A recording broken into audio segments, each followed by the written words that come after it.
어젯밤에 이태원에서는 너무나 큰 이런 사고가 일어났습니다. 이런 일들이 일어나서는 안 되겠지만 이런 큰 사고가 일어난 건 그 사실이고, 또 수많은 젊은이들이 고대에서 죽게 된 것을 우리는 이미 뉴스를 통해서 접하게 됐습니다. 150명이 넘게 10대, 20대 이런 청년들이 죽게 되었다고 지금 이렇게 말하고 있습니다. 우리가 그 축제를 잘 알지만 그 할로윈데이 이 축제는 사실은 귀신 분장을 하고 알고 보면 사실 귀신이 만들어낸 이런 그 축제다 이렇게 볼 수가 있겠고요. 또 그런 부분이 상권과 이렇게 연결이 되고 이러면서 국내뿐 아니고 전 세계적으로 이런 큰 행사들을 하는 것을 우리가 볼 수가 있습니다.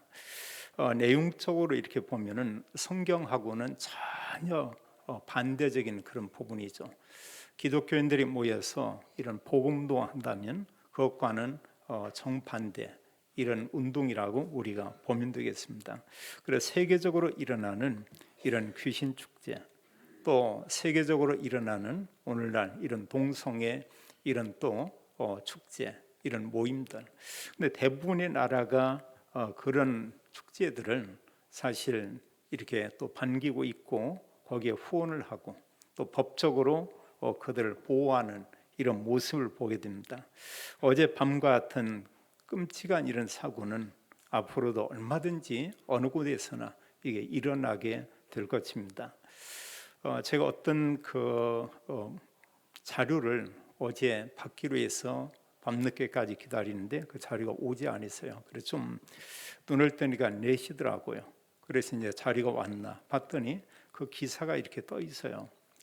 너무나 참 그 순간 보는데 뭐 거짓말 같고요. 이렇게 좀 소름 끼치기도 하고요. 그러면서 어떤 생각을 했냐면 거기에 뭐 수천 수만 명이 모였는데 거기에 깔려서 사람들이 백수백 명이 수십 명이 이렇게 죽었다.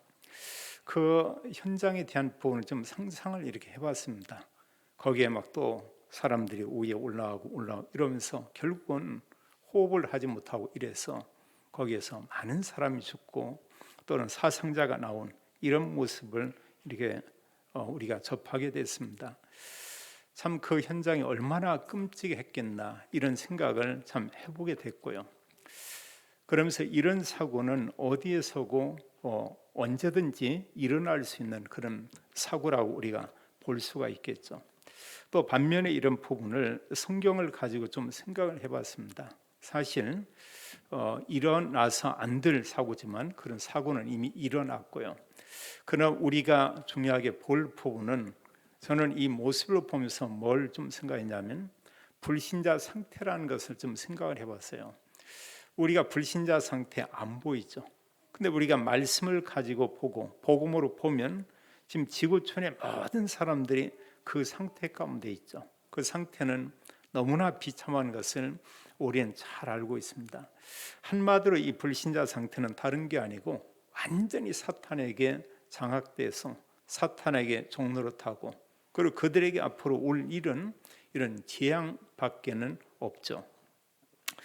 이게 다가 아니고 성경은 우리에게 말하고 있습니다. 이 세상 끝에는 영원한 천국이 있는가 하면 이로 말할 수 없는 우리가 생각해서도 안 되겠지만 성경은 있다고 말하고 있습니다. 그게 바로 이제 지옥이죠. 그래서 사실 우리가 모든 내용들을 보면서 또 모든 사건을 접하면서 우리는 불신자 상태와 함께 불신자가 결국은 가게 되는 그 지옥 이런 그 현장을 우리가 좀 생각을 해야 되겠죠. 하나님께서 이스라엘 백성들에게 말할 수 없는 큰 은혜와 하나님 복을 주었습니다. 그 사실을 성경을 통해서 알게 했죠. 그들이 하나님을 떠나고 하나님의 언약을 잃어버리고 우상을 섬길 때마다 하나님은 그들에 대해서 재앙을 내린 것을 우리가 보게 됩니다. 근데 아무 때나 하나님이 재앙을 내린 게 아니고 기다렸어요. 계속 이렇게 기다립니다. 때로 자녀가 잘못하면 부모가 좀 이렇게 기다리죠. 또 훈계도 하죠. 그럼 어느 시점에서는 부모가 혼내는 경우를 우리가 볼 수 있습니다. 하나님께서 정말 오래도록 이렇게 기다리죠. 그러다가 하나님의 언약을 붙잡지 않고 그들이 하나님께 돌아오지 않으면 이때 내린 그 재앙이 뭐냐? 그 전쟁이 일어났고요. 구약의 소리가 잘 알다시피 그들이 언약 놓칠 때 노예가 됐고, 하나님의 언약을 놓칠 때 이들이 포로로 가게 되고, 포로는 너무나 비참했죠. 또 그런가 하면 언약 놓친 그 백성들은 나라를 잃어버리고 그 강대국의 이런 속국으로 있었던 이런 모습을 우리가 보게 됩니다. 알고 보면 언약 놓친 모든 사람, 하나님 모르는 모든 사람은 사실은 노예 포로 속국이죠. 누구에게? 사단에게 속해 있는 그런 상태고요. 그런 마귀에게 종노릇하다가 결국 그들이 가는 것은 마귀가 가는 이런 지옥에 가는 것을 우리가 볼 수 있습니다. 오늘은 종교 개혁 주일이고요. 또 우리는 하나님 앞에서 이런 개혁이 뭔가, 올바른 개혁은 어떤 건가, 이런 부분을 우리가 좀 생각을 하면 좋겠고요. 가장 중요한 개혁은 우리 개인이죠. 우리 개인이 하나님 앞에 올바로 서는 것이죠. 우리가 개혁 이럴 때 그 문자적인 의미에서는 바로 이 단어입니다. 새롭게 뜯어 고친다. 이게 사실 이제 개혁이죠. 이 개혁은 교회에서도 이렇게 쓰고 있지만 교회 밖에서도 많이 쓰고 있습니다. 개혁하고 좀 가까운 단어가 어떤 혁신 이런 얘기를 쓰는데 그것과는 또 다른 얘기예요. 우리 기독교인들이 말하는 참된 개혁은 어떤 것이냐? 다른 게 아니라 하나님의 올바른 언약을 회복하는 것이죠. 그 올바른 언약의 내용은 우리가 알지만 한 단어로 말하면 바로 이제 그리스도죠. 다른 게 아니고. 그래서 올바른 언약을 교회가 회복하는 거고요. 또 하나 우리에게 중요한 것은 하나님 언약을 가지고 하나님과 멀어졌던 사람이 또 영적으로 멀어져 있던 그 상태에서 하나님께로 가까이 가는 거죠. 이제 이게 참 이렇게 중요합니다. 하나님께 가까이 간다 이런 부분에는 우리 그 마음 속의 중심 가운데서 내가 하나님께 가까이 가는 이런 부분도 있고요. 또 하나님께 가까이 가는 것은 마지막 시대가 되면서 놓치게 되는 올바른 예배를 회복하는 이 부분을 포함해서 예배와 함께 말씀과 성경의 믿음의 사람들 했던 그런 그 기도와 더 나가서 전도 선교인데 그걸 우리는 237 복음화 이렇게 말하고 있죠. 우리가 이 부분에 대한 올바른 그런 회복이죠. 그 속에 있다면 그 사람은 사실은 개혁할 필요가 없죠. 이미 하나님과 함께 있고 또 하나님의 그 언약 속에 있는 바로 이제 그런 사람들이죠. 그래서 우리가 사실 이런 올바른 개혁을 하기 위해서 우리가 뭘 해야 되냐? 가장 중요한 것은 올바른 하나님의 언약을 붙잡는 것이 중요하죠. 너무나 많은 기독교인들이 사실은 언약을 놓치고 있는 경우들이 많이 있습니다. 알고는 있지만 그게 나하고는 크게 이렇게 중요하지 않아요. 우리가 복음, 사람들이 복음 얘기 많이 들었습니다. 근데 그 복음이 나의 복음이 안 된 이런 경우가 많이 있고요. 그러다 보니까 내 개인의 삶 속에 복음이 소중한 게 아니고 다른 게 더 소중하죠. 돈이 소중하고 어떤 자리가 소중하고 어느 사람에게는 명예가 소중하고 이런 경우들을 많이 봅니다. 또 많은 사람들이 어느 분이 자기를 좀 비난하고 이러면 저는 요즘 그런 얘기를 참 많이 들어요. 왜냐하면 자기 명예가 실추됐다. 자기는 명예를 회복할 것이다. 이런 말들을 많이 합니다. 근데 그것도요. 우리가 올바른 복음을 가지고 있으면은 그 단어도 그다지 필요 없는 것 같아요. 하나님 아시죠? 그냥 하나님 앞에서 우리가 복음가인 사람이 맞다면 우리가 기도하면 그걸로 명예도 회복되고 그걸로 모든 게 다 올바로 회복되는 걸 보게 됩니다. 자, 우리가 하나님 자녀고 하나님께서 영적인 복을 이미 주었고 그걸 내가 가지고 있다. 다른 명예가 필요 없겠죠. 그래서 우리가 무엇보다 가장 중요한 것은 올바른 언약을 붙잡는데 그 언약을 무엇을 과연 붙잡냐? 여기 사도행전 1장 1절로 2절은 먼저 쓴 글을 이랬습니다. 그 내용은 예수님에 대해서 기록을 했어요. 예수님의 탄생, 예수님의 공생의 사역, 예수님의 십자가의 죽으심, 또 부활하심, 승천까지의 일을 이렇게 기록을 했죠. 그게 바로 이제 사실 누가복음이고 복음서인데, 누가복음과 함께 복음서는 무엇을 말하고 있냐? 한 메시지를 우리에게 알게 하고 있습니다. 예수님께서 바로 그리스도다. 또 다른 말로 우리가 얘기한다고 하면 같은데요, 예수님만 그리스도라는 것을 우리에게 말씀하고 있죠. 이게 언약 중에 그런 언약이죠. 그리스도이신 예수님께서 또 말씀을 했습니다. 우리가 붙잡을 언약은 3절에 보면은 부활하신 후에 40일 동안 제자들에게 찾아왔고 그 제자들에게 말씀했는데 성경 기록하기를 하나님 나라의 일을 말씀하시니라 이렇게 얘기했어요. 그럼 여기서 우리가 이제 질문을 계속 해야 되겠죠. 그 질문이 뭐냐? 하나님 나라가 뭔가? 이 질문을 나에게 우리가 먼저 하고요. 또 하나님 나라는 과연 이게 뭔가? 또 우리가 함께 우리 주변에 있는 사람들에게 서로 묻고 우리가 또 나눌 수가 있습니다. 그걸 우리가 포럼이라고 말할 수 있겠죠. 그러면서 서로 우리가 이런 복음가인 사람 얘기하다 보면 하나님 나라의 일에 대한 이 부분이 정리가 될 것입니다. 이게 참 중요한 거예요. 우리가 알지만 지금 세상은 흑암이 사로잡고 있고요. 공중권세가 이렇게 사실 잡고 있고 다른 말로 하면 사탄이 완전히 지배하고 있죠.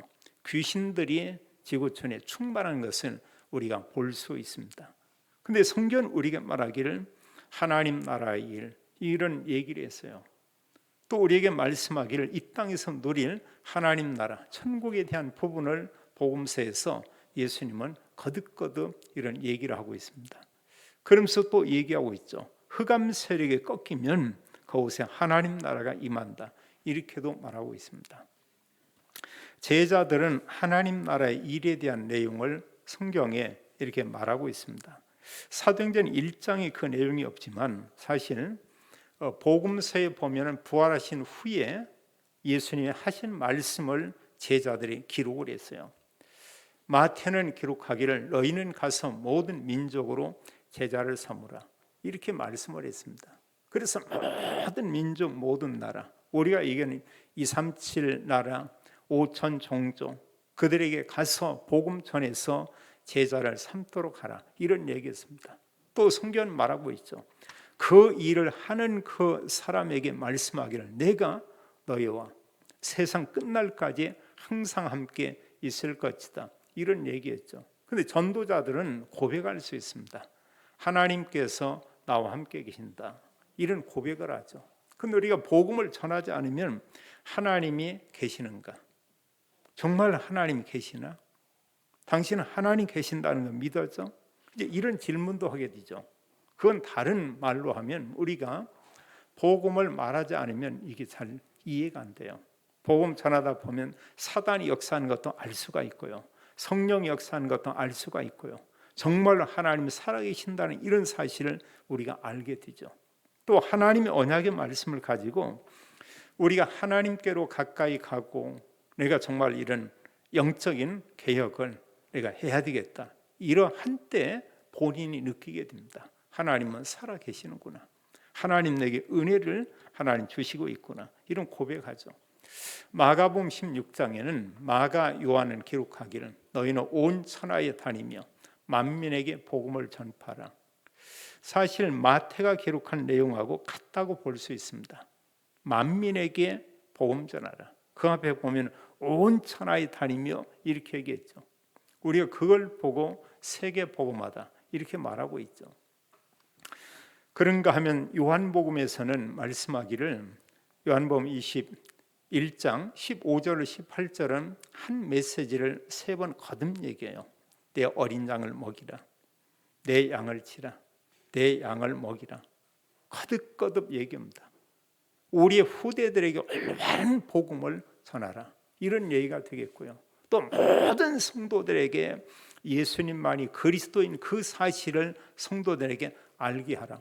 그걸 얘기했습니다. 그러면서 사도행전 오늘 내용에 보게 되면 그렇게 말하고 있죠.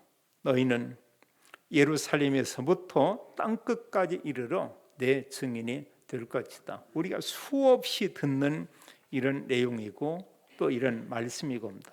또 이런 말씀을 때 많은 성도들이 아멘 이렇게 얘기하죠. 그건 뭐냐? 그 말씀 그대로 믿습니다. 또 그 말씀대로 살기 원합니다.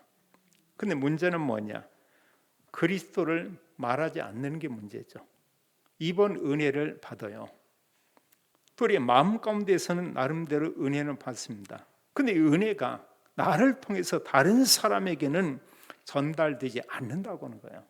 그래서 사실 우리가 가진 복음은 하나님은 무한한 은혜를 주고 있지만 내가 받은 하나님 은혜와 축복이 다른 사람들에게 전달되는 데는 거의 이게 제한된다는 것입니다. 제한되는 정도가 아니고 아예 높은 담이 쌓여 있다고 봐도 거의 틀림이 없는 것 같아요.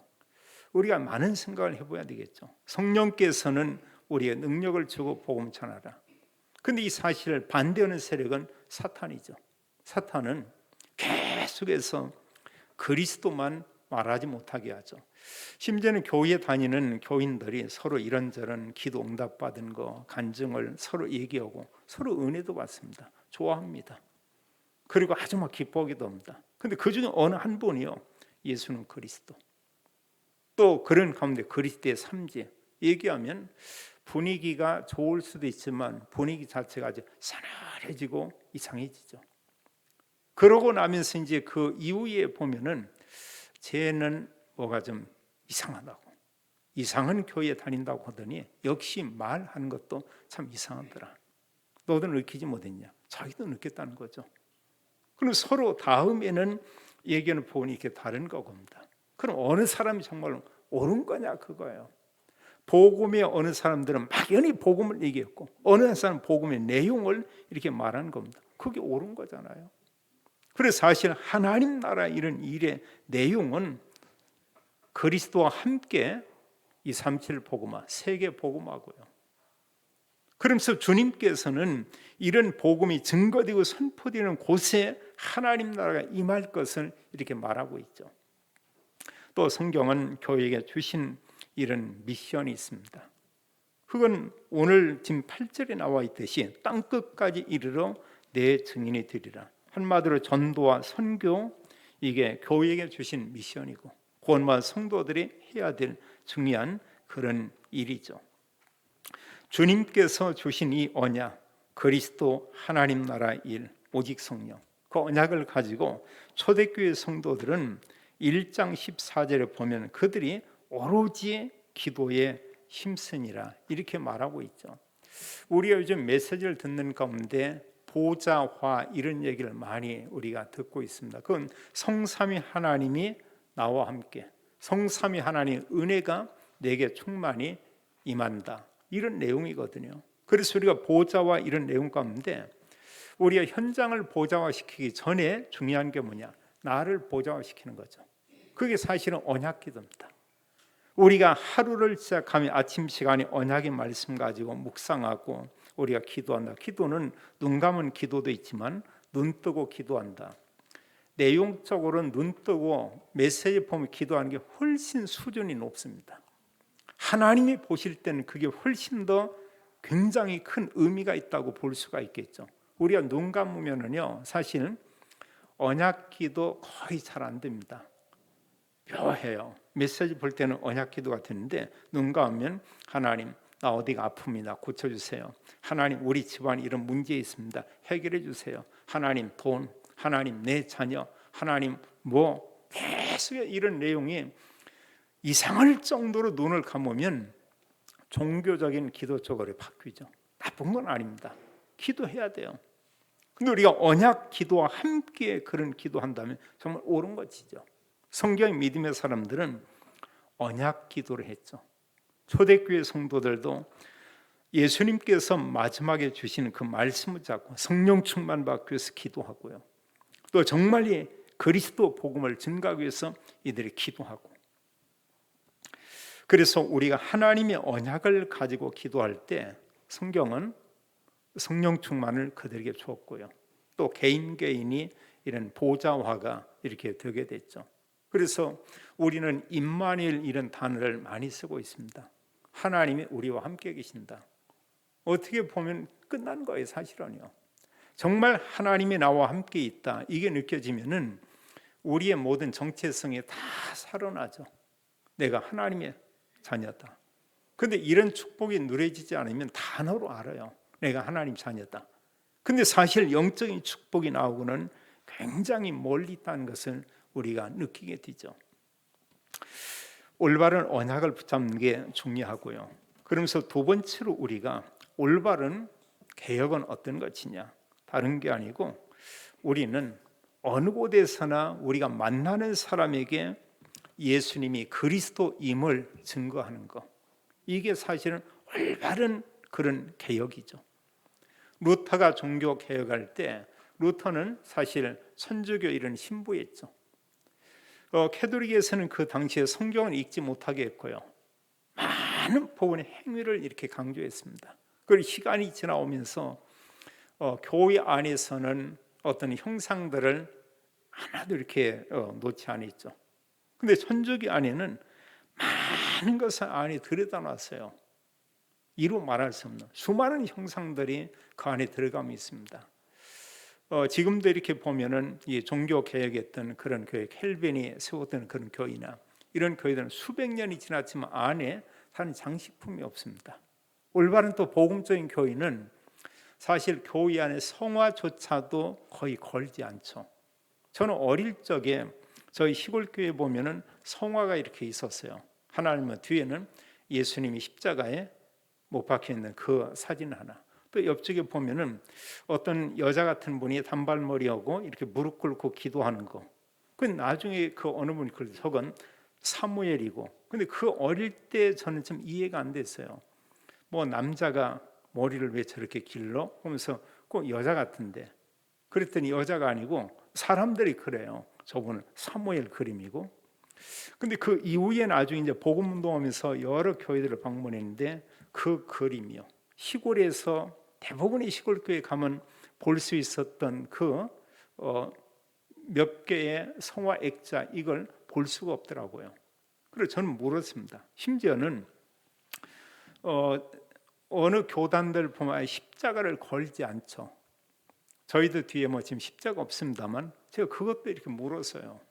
대부분의 교회들이 십자가를 걸죠. 그럼 뭔가 했더니 그것조차도 하나에 보면은 그게 복음을 가릴 수가 있다.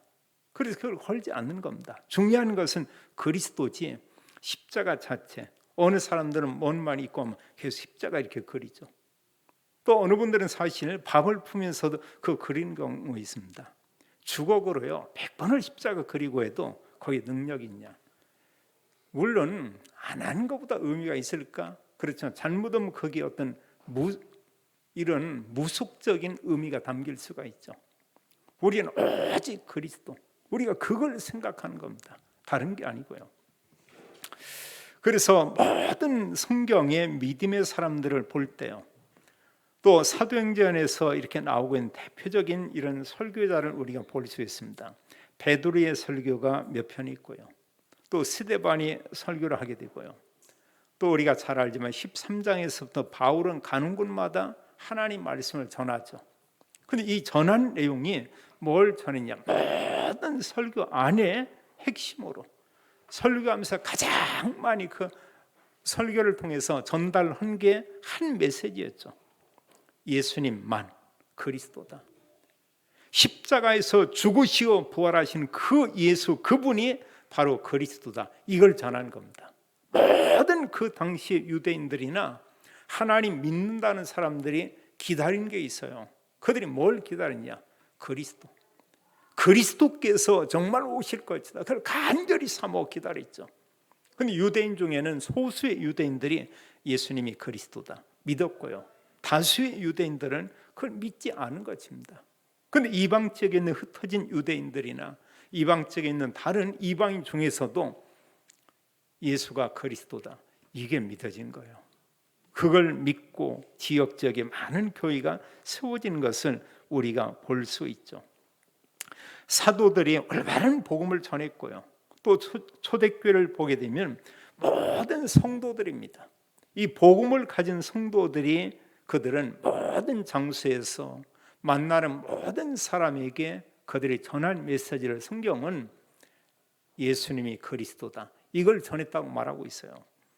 사도행전 5장 42절에 그렇게 돼 있죠.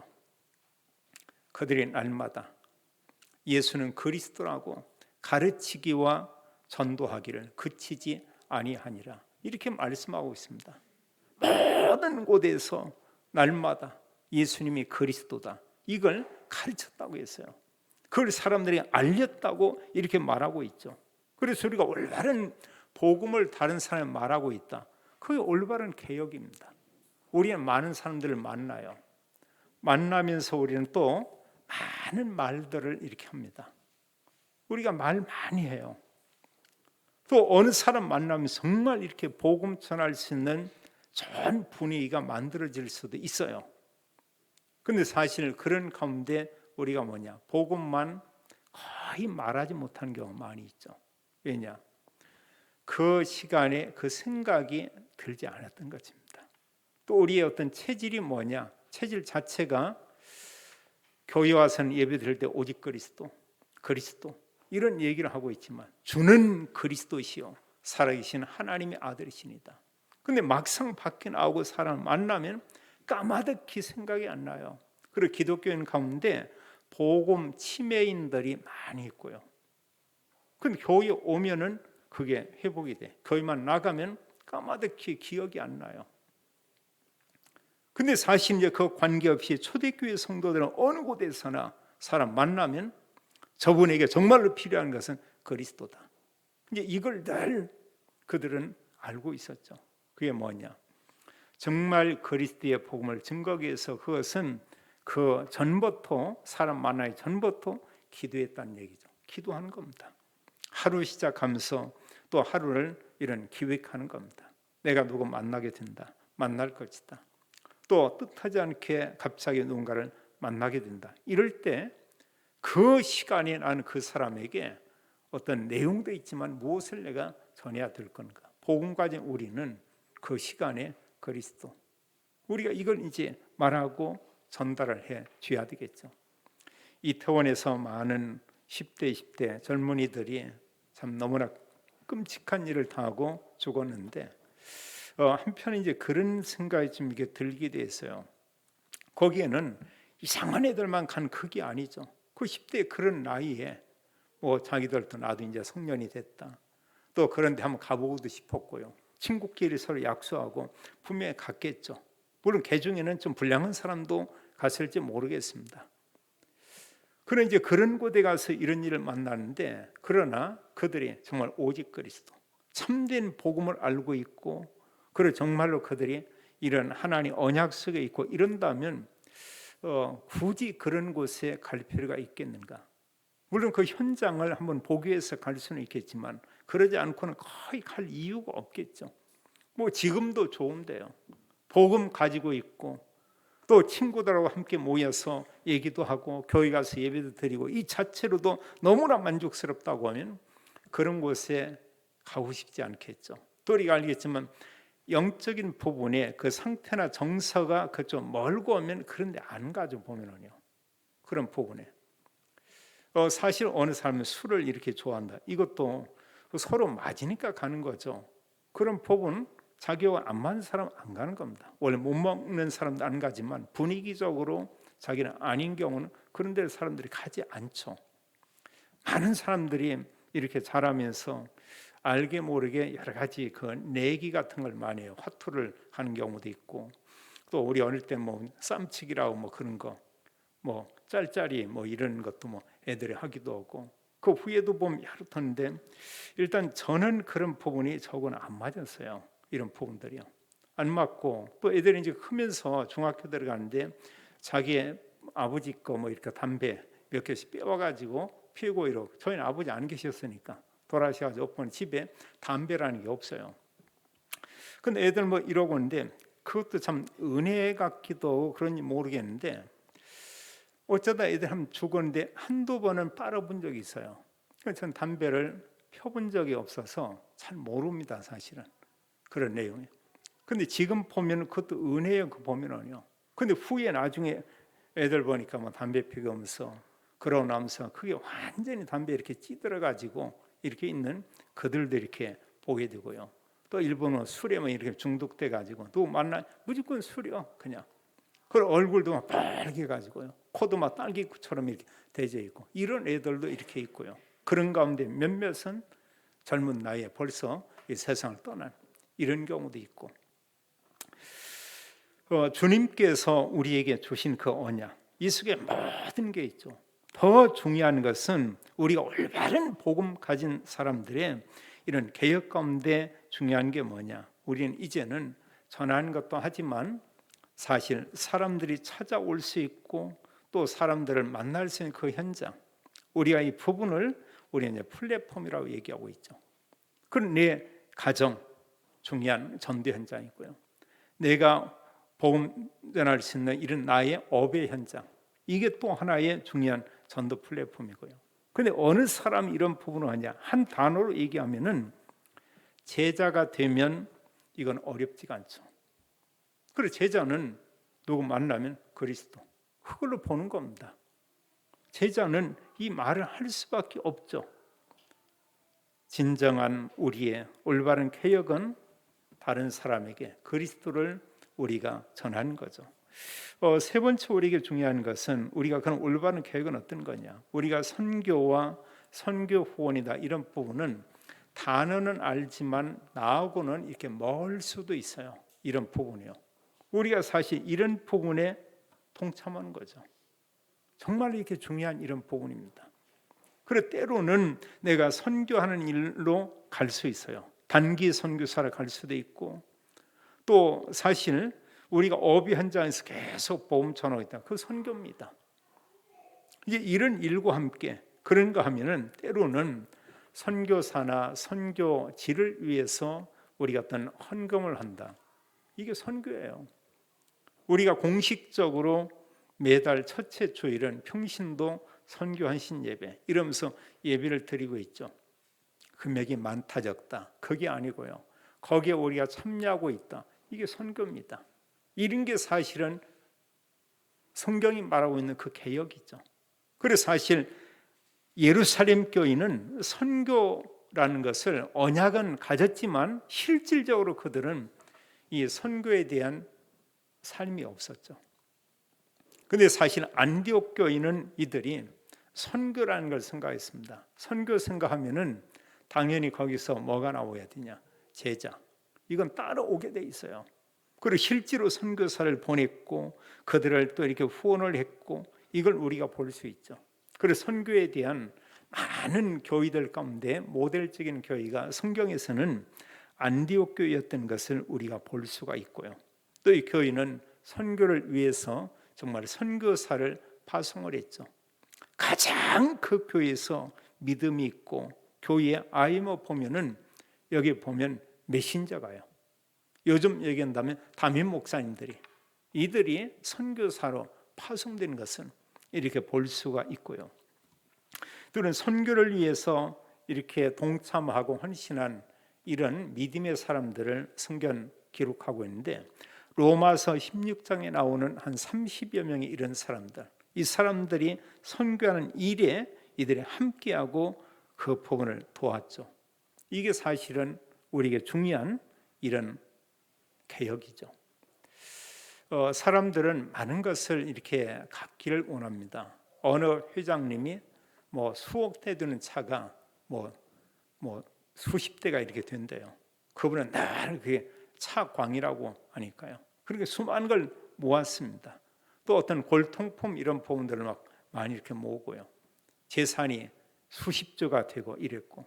근데 그분이 갈 때 가져간 건 뭐냐? 아무것도 가져가지 않았어요. 아무것도 가져갈 수가 없었어요. 우리는 뭔가 내가 이 땅에서 가지고 있으면 그게 정말 내 것인 것처럼 하고 있는데 그 사람 건 맞죠. 근데 정확하게 우리가 말한다면 청직입니다. 그게 돈이 됐든 물건이 됐든 건물이 됐든 거기에 대한 관리인이에요. 관리인입니다. 너무나 많은 거 관리하려면 나중에 머리 아파요. 오히려 보면은 제 명대로 사는데 지장이 올 수도 있어요. 너 많은 것을 어느 정도 적당히 이런 부분이. 그럼 적당이라는 기준은 뭐냐? 언약 가지고 우리가 하나님께 대한 신앙을 가지고 있고 전도와 선교에 동참하고 있다. 하나님 볼 때 가장 올바른 그런 삶이라고 볼 수가 있죠. 그래서 우리가 선교와 이런 부분은 사실 이렇게 뭔가를 밖으로서 낭비가 아니고 그것은 씨앗을 이렇게 심는 것이고죠. 그 이후에는 거기에 많은 열매가 맺히는 것을 보게 됩니다. 백수십 년 전에 한국에도 올바른 복음 가진 선교사들이 들어왔습니다. 오늘날 대한민국엔 뭐 수백만의 이런 기독교인들이 있죠. 많은 교회가 있습니다. 대략 한 6만 개 정도의 이런 교회가 전국에 세워져 있다고 합니다. 이만큼 선교가 참 중요하죠. 그렇다면 마지막으로요. 여기서 우리는 하나님 앞에서 우리가 좀 다짐을 하고 나의 개혁이라고 볼 수가 있겠습니다. 그럼 올바른 계획은 뭐냐? 1번과 2번과 3번 이 내용을 언약으로 붙잡고 여기에 내가 동참하는 거예요. 이 내용을 바라보고 있는 것이 아니고 이 속으로 내가 들어가는 것이고요. 이런 내용을 또 우리가 정리한다면 1, 2, 3번과 함께 그걸 가지고 우리가 하나님께 예배드리고요. 그러면서 우리가 하나님의 말씀을 우리가 붙잡고 설교 중요한데 설교 가운데서 하나님 주시는 그 말씀 우리가 그걸 붙잡고요. 그런 내용을 가지고 우리가 기도하고 그러면서 우리가 전도하고 선교에 내가 참여한다. 이게 사실은 올바른 우리 개인의 신앙 이런 그 개혁이고요. 또 하나 중요한 이런 부분은 복음 가진 우리는 복음 가진 자답게요. 우리의 삶을 좀 회복할 필요가 이렇게 있고죠. 그 기준은 우리가 평범한 사람보다 조금만 멋있게 우리가 살면 될 것 같아요. 보통 사람들이 다 자기중심적입니다. 내 중심적이면서도 우리가 다른 사람을 좀 배려하고요. 좀 돕기도 하고요. 또 그런가 하면 어느 때 우리가 보면은 여러 가지 이런저런 일이 있을 수 있습니다. 이럴 때요. 우리가 너무 인색한 것보다는 기독교인들이 복음 때문에 조금 이렇게 후할 필요도 있고요. 상대에 대해서. 근데 그 작은 게 많은 사람들의 마음을 이렇게 너그럽게 만들고 합니다. 또 그러면서 이런 부분뿐 아니고 우리가 좀 더 이런 삶이나 이런 부분에서는 성경에 하나님 자녀다운 삶에 대한 많은 내용들이 있어요. 이런 부분에 대한 우리가 좀 회복도 필요하죠. 그럼 그 정도가 뭐냐? 불신자가 볼 때 저분은 참 뭔가 이렇게 말하는 것도 좀 이렇게 세련되고 또 저분은 보면 다른 사람은 좀 뭔가 다르고 또 다른 사람들이 좀 생각도 이렇게 하고 그러면서 이제 그 사람들을 보면서 평가하기를 좀 이렇게 본받고 싶다. 참 이게 멋있다. 이제 이런 정도 된다고 하면 그 사람의 삶은 그래도 이렇게 좀 멋있는 것이죠. 그런 모든 게 나 맞지만 그런 나를 통해서 주변 사람들에게 유익을 주고요. 궁극적으로는 우리가 복음도 전하지만 주변 사람들을 우리가 좀 이렇게 힘을 공급해주는 이제 이런 부분도 우리가 참 이렇게 필요하죠. 그 누구 만나면 기분이 나빠진다.